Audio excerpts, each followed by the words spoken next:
Tantor Audio, a division of Recorded Books, presents Secrets Bound by Sand by T.A. White. Narrated by Natasha Soudek. Chapter 1. Deep breath. Patience. There was no reason to lose her head over someone else's stubborn stupidity. For one thing, it'd undo all the progress she'd made on her reputation.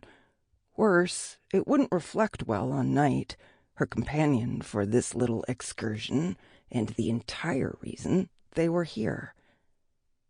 Tate tapped her foot while chanting to herself, "I am nice. I am kind. I don't want to throw this woman out of a perfectly good window to see if she can fly."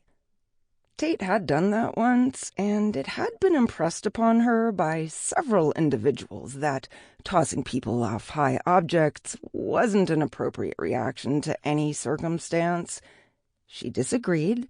She could think of at least 3 situations off the top of her head necessitating such drastic measures.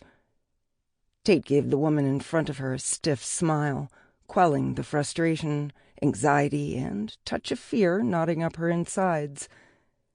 A deep breath later, and she felt no more relaxed, just slightly lightheaded. She pressed her back harder into the chair behind her as she tried to project confidence and control. Knight was more successful than Tate, the epitome of regal remoteness as he stared unblinkingly at the person across from them. The only hint at his inner turmoil was the barbed tail flicking back and forth behind him in agitation. For a being whose body looked like a cross between a barbed-tail cat and a sun-bear, a creature designed for war and destruction, he appeared deceptively cuddly. Only Tate had seen him crush a person's skull in his jaws after ripping out another's throat. Any thoughts of how adorable he was had died after that. A golden ring of fur surrounded amber eyes, perched above a broad, flat nose. His front legs were covered in cream fur and black rosettes. Brown, black, and gold stripes ran along his back. His ears flicked, the tufts of fur sticking out of them inviting Tate to touch, a mistake she'd only made once. Knight might allow children to paw and tug, but adults were a different story. They knew better, and touching without permission was a good way to have your hand taken off. He yawned, displaying the incredibly sharp teeth of a carnivore. "Knight," Tate warned. If she had to behave, so did he. Those who didn't know him wouldn't have guessed his yawn was anything but a sign of tiredness. Tate knew better. Knight didn't show his teeth unless he was serious. The last thing she needed was for her friend to attack the Magister who'd been appointed by Emperor Thaddeus to help Knight with his application for sentient rights. The woman across from them flicked a glance at her friend before focusing on Tate. She was tall and projected a no-nonsense attitude. Her hair was pulled back into a chignon. Her clothing was expensive and well-tailored, draping over her figure perfectly. It cost a lot of money to get that kind of quality. Tate had begun to understand such things since she'd formed a friendship with a woman's clothes designer. "We're at an impasse if he can't speak," Lisa, the Magister, said crisply. Tate shifted in her seat, uncomfortable at the way Lisa had ignored her friend since they'd stepped into the room, addressing all questions and comments to her instead of talking directly to Knight.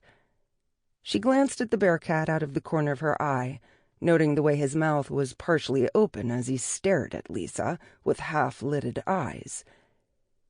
"You should really be talking to him," Tate started. It was the 3rd time she'd had to direct the woman's attention back to Knight. Frustration at having to repeat herself was beginning to make her snappish. The sound Lisa made was half scorn, half frustration. "You do realize the opposing side will want to question him." "I told you I could act as interpreter." "Not good enough," Lisa returned. "They'll claim you're faking the answers to help the creature. Your friendship with the Emperor won't help you in this situation. We have these laws for a reason, and not even he can circumvent them, not without losing considerable support in his own government and angering a lot of powerful people." Tate didn't know where Lisa had gotten her information, but she wasn't friends with the Emperor. She'd only met him twice, and both times had left her deeply unsettled and slightly confused. Knight rumbled as his attention left the Magister for the first time since they'd entered the room. He looked up at Tate, his mouth parted as his whiskers twitched forward in his version of a laugh. "Oh, shut up," Tate said waspishly. She focused back on Lisa. "I'm not sure what you think you know, but I barely know the Emperor." Lisa folded her arms and sat back in her chair, lifting an eyebrow. "I suppose you're going to claim you have no connection with Lord Ryuji either?" "No, he's definitely an acquaintance," Tate admitted. "It was actually a little more complicated than that. Ryu was dragon-ridden like her, capable of taking on the form of the dragon residing in his soul. He'd also made it quite clear he wanted something more from her." "You realize the Emperor considers him family?" Lisa asked, her tone arch. Tate pulled a face. Yes, she was aware. It was a recent discovery she still hadn't quite processed. Lisa lost patience. "The Emperor asked me as a personal favor to take on this case, Lady Fisher. I don't appreciate having my time wasted on your whims." "You think I'm lying," Tate stated, the situation and Lisa's brusque manner finally making sense. "You don't think Knight is sentient or can communicate." "That is an animal, Lady Fisher," Lisa said, stabbing her finger at the animal in question. "They might communicate, but they're incapable of higher thought." "You may not eat her," Tate said calmly, as the muscles in Knight's shoulders bunched. As an afterthought, Tate tacked on, "Don't scare her, either." He settled back down with a grumble. Assured Knight wasn't going to start trouble, Tate fixed Lisa with a hard stare, some of her previous anxiety falling away. This was a problem she could solve, something she could fix. That steadied her in a way her previous feeling of helplessness hadn't. Lisa rolled her eyes, unimpressed with Tate's posturing. It made Tate revise her previous assumption of the rationale behind the Emperor's recommending Lisa take their case. She was getting the feeling he hadn't bothered to give Lisa many details or shared much of Knight's situation at all. She wondered if the other woman even knew Tate was dragon-ridden. Her lack of fear would certainly support that theory. Most tended to treat Tate with extreme caution once they learned about the dragon she shared her body with. Illith inspired many reactions in people, fear being primary among them. No, not a favor, she decided. More likely a punishment. But for whom? Tate or Lisa? Tate sighed. There was an easy solution to all this. But one glance at Knight told her he was unlikely to cooperate. His entire tail was now whacking the carpet, shouting his mood for anyone paying attention. Unlike dogs, an active tail wasn't necessarily a good sign in felines. While he might have bear in him somewhere, Knight definitely favored the feline half of his ancestors. While Knight could communicate mentally, it often took time for the connection to develop. The first time he'd started talking in her mind, his voice had been broken and disjointed, only every other word making it through. Couple that with the fact some people were naturally resistant to mind-speak, and her makeshift family had decided it would be best for him to take an interpreter just in case. Now he'd decided to be difficult, because the Magister was being deliberately rude and insulting. This entire situation had disaster in the making, written all over it. At least she was here and not Dewdrop, their other friend. Dewdrop and Knight together would have probably alienated the poor woman so badly she would not only have refused to help them, but would have made it her mission to have them blacklisted among her peers. There are many different levels of communication beyond verbal, Tate tried, still trying to salvage the meeting. Knight's appointment for his hearing was coming up, and it had been impressed upon her by several individuals how important it was to have someone who knew the intricacies of the Empire's law on their side. "Would you call a child incapable of speech an animal?" she asked. "No, I wouldn't, but humans have long been accepted as part of the Accords," Lisa returned. "1 or 2 exceptions will not affect their status. Your friend is different. He has a much more challenging road ahead of him. It's harder to prove sentience than it is to disprove it once it has already been established." Tate sat back. Much as she hated to admit it, Lisa had a point. Perception was everything, and most people, upon seeing Knight for the first time, automatically assumed he had no more intelligence than an average animal.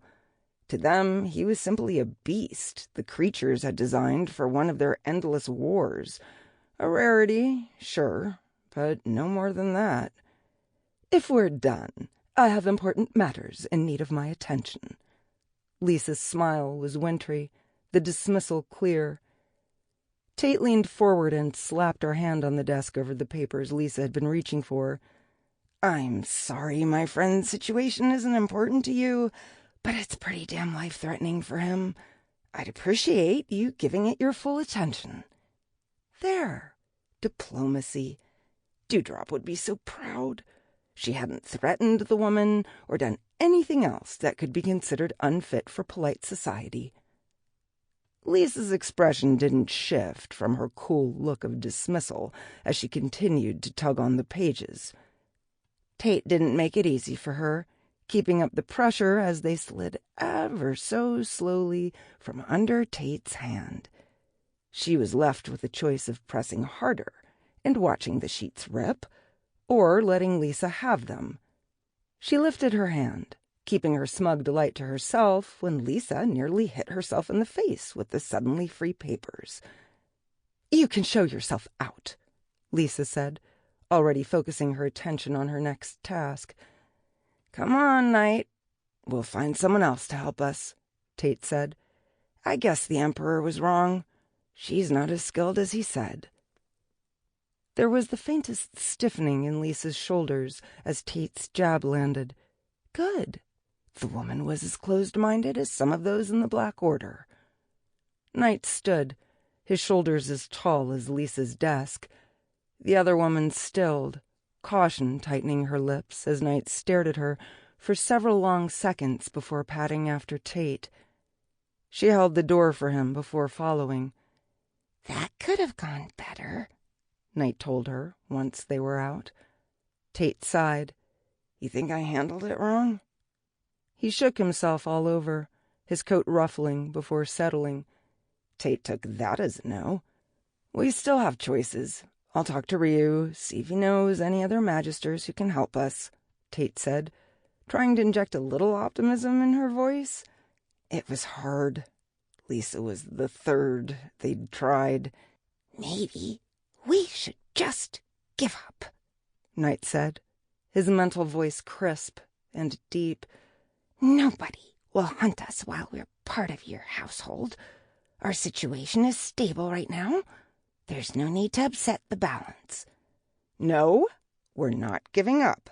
This is just a setback." Tate automatically rejected his suggestion, as she had several times before. Letting the rest of the world reduce Knight to the status of an animal was wrong. He deserved the same rights and privileges as any of the 3 main sentient species of the Empire. She'd settle for nothing less. Remember, we're not just doing this for you. Willa and Pax may wish to explore the world when they're grown. They may want to own land or have a family. They'll have more opportunities as fully recognized citizens of the Empire. Not to mention, as the most recent member of the Dragon Corps and the only female member, Tate's position in society wasn't as stable as she would like. Recent events had shown her how politics might serve to take everything from her. If the worst should happen, she wanted Knight and the others protected outside of herself. He made a small sound, whether of agreement or boredom, she couldn't tell. Their footsteps echoed against the marble floor of the vast hallway as they made their way through the palace. Tate's hopes for this meeting had been high, due to its location in the Emperor's home. The fact Lisa had an office in the palace and hadn't been relegated to the basement with the rest of the clerks indicated she was good at her job. This fact, coupled with the Emperor's recommendation, had given Tate hope. It should have made this a done deal. Instead, they were leaving defeated. Frustration and failure left a bitter taste in her mouth, but Tate refused to give up. The murmur of conversation grew to a dull roar as they approached the rotunda where several vaulted corridors joined. It was the central hub for this section of the palace, set aside primarily for government officials and their staff. If you wanted to leave the palace, you'd eventually have to walk under the rotunda dome. As a result, the palace impressed an emphatic statement on all those who passed through. This was the seat of Aurelian power. Behold its grandeur. It was meant to humble and compel admiration, both of which it did successfully. Everything in the palace was beautiful, even something as simple as a hallway with its vaulted ceiling and floors made of pale marble. Each piece of its architecture was crafted by master artisans, priceless art overlooking everything. It held a timeless elegance. No matter how much time passed, this palace would stand testament to the ingenuity and expertise of those who built her. Tate and Knight traveled under one last arch, exiting the hall and stepping into the wide-open area of the rotunda. To their left, stone stairs wound up the side of the curved walls to the 3 floors above, all of which had balconies overlooking the ground floor.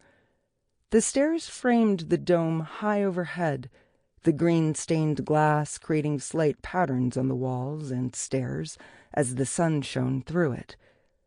Clusters of people were interspersed throughout, some in the distinctive uniform of government officials.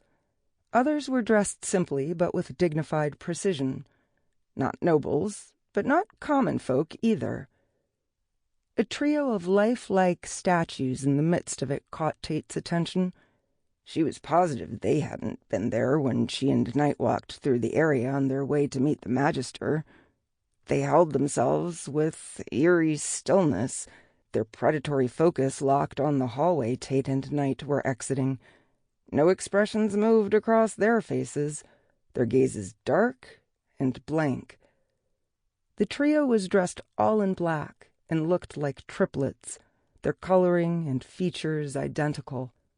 They stood so close to each other their shoulders touched. With their long, black cloaks, it gave the illusion they shared a body. "Tate Fisher," they said in unison. Tate didn't pause. "You've got the wrong person." Knight prowled to her left, putting space between them. It was a move designed to force the group in front of them to split their focus. If they attacked, they'd have to separate to go after both of them. The faintest sign of confusion touched their faces. Her denial had thrown them off balance. Good. Tate kept moving, keeping one eye on them to see how they'd react. They had become the focus of the atrium, conversations sliding into silence as those present began to take notice. "You are Tatum Allegra Winters," the one in the middle stated. Alertness jolted through Tate. There were only a few people who knew her real name. These 3 weren't among them. None of her friends would have told them either, which meant they were sent by an enemy. She paid a little closer attention to the 3.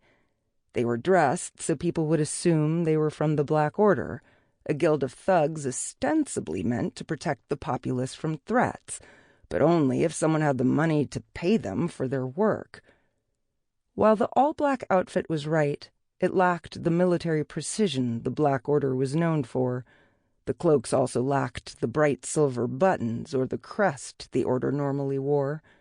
The trio's unnaturally flat expressions and uncanny stillness made her think perhaps their appearance was meant to deceive not just her, but their audience as well. "I think you may be confused," Tate said, still trying to find a way to de-escalate the situation. She didn't want violence if she could help it. There were too many civilians around to risk a confrontation. She scanned the space for the Emperor's guards. A few of them would come in handy if her suspicions about these three proved correct. "It doesn't matter," the one on the right intoned. "She is the one. Her companion confirms it." The click of high heels against marble alerted Tate to someone approaching from the rear. "What is going on here?" Lisa demanded. There was no time to answer. The trio moved, their cloaks rustling. Several small dark objects flew toward Tate's face. She dodged, her heart in her throat. Lisa shrieked as several oblong thorns hit the stone next to her. "Careful, Tate. There's something wrong with their smell," Knight cautioned. "Protect her," Tate said, staying focused on the three in front of her. Elith shook awake inside her, Tate's adrenaline alerting her to danger. She crouched in the back of Tate's mind, silently watching. "You will die here," the one on the left said. For the first time, some hint of emotion touched the three's faces. They yearned for her death. The more painful and bloody, the more exciting. "Someone needs to get the palace guards," Tate said, raising her voice so those in the room could hear. No one moved, remaining motionless as they gawked at the spectacle taking place. She didn't take her gaze from the trio, knowing their attack had been just an opening salvo, a test to draw her out. Cloaks ripped as the creature they'd been hiding came out to play. A large, hulking body rose in front of her, its muscled torso attached to powerful legs. A spiky tail uncurled from around its waist, lowering until it swept the ground. The most disturbing thing about it was the heads. What Tate had taken as three people was in fact one monster with three heads perched atop its massive shoulders. Tate couldn't tell if the monster was one being or if three people had been given one body. "You don't want to do this," Tate cautioned, as the creature unfolded itself and rose. It was at least 9 feet tall. In response, its three mouths gaped wide, a piercing scream echoing off all the marble. Tate's stomach dipped. "I've heard better," she told it.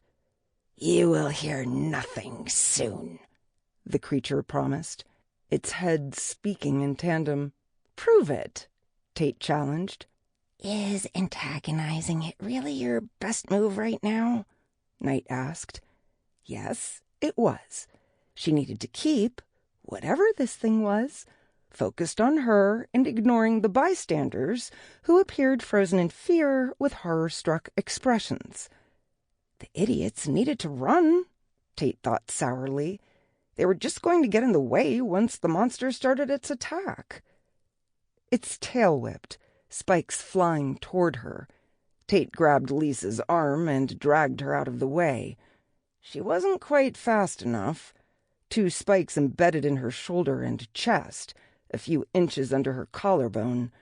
Numbness spread from the wounds, followed by the feeling of burning, before shifting to a cold so bitter it felt like it dove straight into her very bones. Tate fell to her knees, her head suddenly heavy. Poison. The spikes had poison. "Knight," she tried to say. Her effort was weak, the words barely audible. There were screams from all around her as Tate collapsed to her side. Night roared, the sound a challenge answered by the horrendous shriek of the creature. Coldness invaded. She was dying, Tate realized. So careless. A woman sobbed in the distance.